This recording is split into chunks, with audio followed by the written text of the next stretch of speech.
Hi and hello, welcome to relief the mind.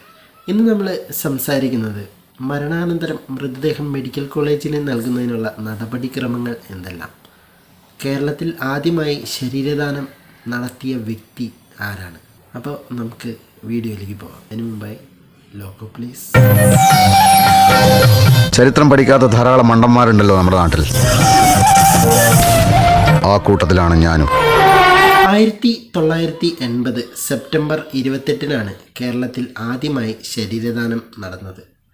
Kozhikode Iringal സ്വദേശിയും Mahe government higher secondary school അധ്യാപകനുമായ ഇരിങ്ങൽ കൃഷ്ണൻ തൻ്റെ അമ്മയായ കെ കല്യാണിയുടെ ശരീരം കോഴിക്കോട് മെഡിക്കൽ കോളേജിന് വിട്ടു നൽകി. തുടർന്നുള്ള ശരീരാവയവ ദാനങ്ങൾക്ക് ഈ മാതൃക പ്രചോദനമായി.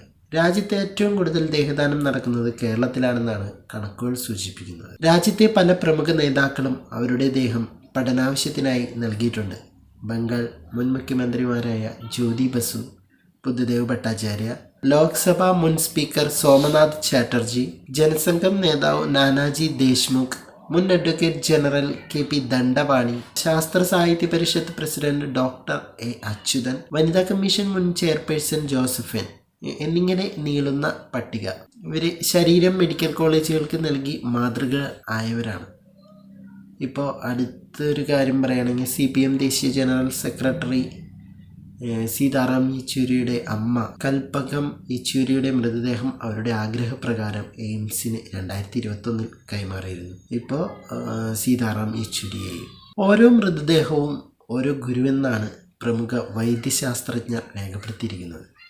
വൈദ്യശാസ്ത്ര പഠനത്തിനായി വരുന്ന കുട്ടികൾ ഈ ശരീരഭാഗങ്ങൾ കണ്ടും തൊട്ടും കീറിയുമൊക്കെയാണ് മനുഷ്യ ശരീരത്തെക്കുറിച്ച് പഠിക്കുന്നത്. വൈദ്യശാസ്ത്ര പഠനത്തിന് കഡാവറുകൾ അനിവാര്യവും അത്യന്താപേക്ഷിതവുമാണ്. ജീവിച്ചിരിക്കുമ്പോഴേ തൻ്റെ ഭൗതിക ശരീരം പഠിക്കാൻ മെഡിക്കൽ വിദ്യാർത്ഥികൾക്ക് നൽകണമെന്ന കാര്യം ബന്ധുമിത്രാദികളുമായി പങ്കുവയ്ക്കുക, അതിനുള്ള ആഗ്രഹവും സമ്മതവും വേണ്ടപ്പെട്ടവരെ വിശദമായി അറിയിക്കുക.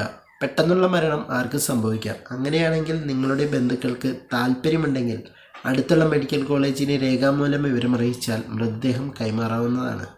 ഇതല്ലാതെ മറ്റൊരു രീതിയിലും ശരീരം കൈമാറാനുള്ള നടപടി ക്രമങ്ങളുണ്ട്. മൃതദേഹം ദാനം ചെയ്യുവാൻ താല്പര്യമുള്ളവർ നിർദ്ദിഷ്ട ഫോറത്തിനുള്ള സമ്മതപത്രം 100 രൂപയുടെ മുദ്രപത്രത്തിൽ രേഖപ്പെടുത്തി സാക്ഷ്യപ്പെടുത്തി മെഡിക്കൽ കോളേജ് പ്രിൻസിപ്പാളിന് നൽകിയാൽ മതി.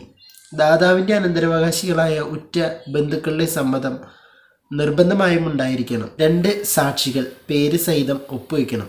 ബന്ധുക്കളില്ലാത്ത പക്ഷം അക്കാര്യം വ്യക്തമായിരിക്കണം. അതായത് ദാതാവിൻ്റെ അടുത്ത ബന്ധുവിൻ്റെ ഓരോ പാസ്പോർട്ട് സൈസ് ഫോട്ടോകളും ദാതാവിൻ്റെ വിവരമടങ്ങിയ റേഷൻ കാർഡിൻ്റെ പകർപ്പ്, ആധാർ കാർഡിൻ്റെ പകർപ്പ് സഹിതം.